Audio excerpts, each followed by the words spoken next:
ಶ್ರೀ ಪರಮಾತ್ಮನೇ ನಮಃ.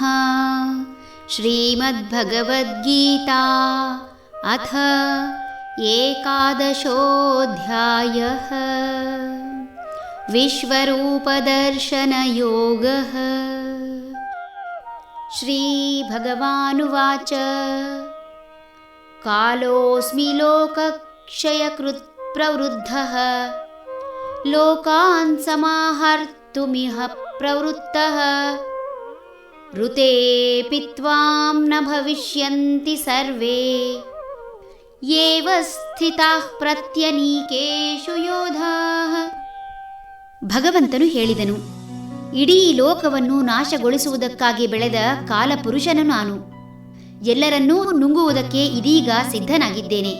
ನೀನು ಯುದ್ಧವನ್ನು ಮಾಡದಿದ್ದರೂ ಎದುರಿಗಿರುವ ಯಾರೂ ಕೂಡ ಉಳಿಯಲಾರರು. ಭಗವಂತನ ಮಾತು ಅರ್ಜುನನ ಹಲವಾರು ಪ್ರಶ್ನೆಗಳಿಗೆ ಉತ್ತರ ನೀಡಿದೆ. ಅರ್ಜುನನ ಸಂಶಯವೂ ನಿವಾರಣೆಯಾಗಿದೆ. ಹಂತ ಹಂತವಾಗಿ ಬದಲಾದ ಭಗವಂತ ಈ ಕಾಲಕ್ಕೆ ಯಾವುದು ಸರಿ ಆ ರೂಪದಲ್ಲಿ ನೆಲೆ ನಿಂತಿದ್ದಾನೆ. ಪ್ರಪಂಚ ಬೆಳೆಸಲು ಜವಾಬ್ದಾರಿಯಿಂದ ಪಾಲಕನ ರೂಪ ಧರಿಸಿ ಶೇಷಶಯನನಾದರೆ, ಸೃಷ್ಟಿಗಾಗಿ ಬ್ರಹ್ಮನಾಗಿ ಪ್ರಪಂಚದ ನಾಶಕ್ಕೆ ಕಾಲಭಯಂಕರ ರುದ್ರನಾಗಿ ಬದಲಾಗಿದ್ದಾನೆ.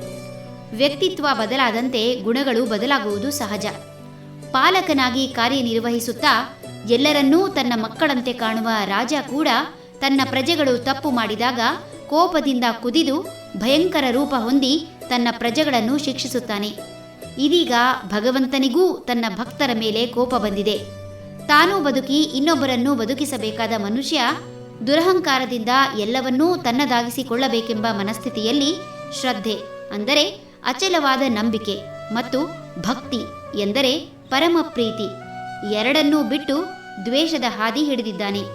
ದ್ವೇಷದಿಂದ ಕಲುಷಿತವಾದ ಸಮಾಜವನ್ನು ತಿಳಿಗೊಳಿಸಲು ಭಗವಂತ ಕಾಲಪುರುಷನಾಗಿ ಬಂದಿದ್ದಾನೆ. ಹರಿ ಓಂ ತತ್ಸತ್.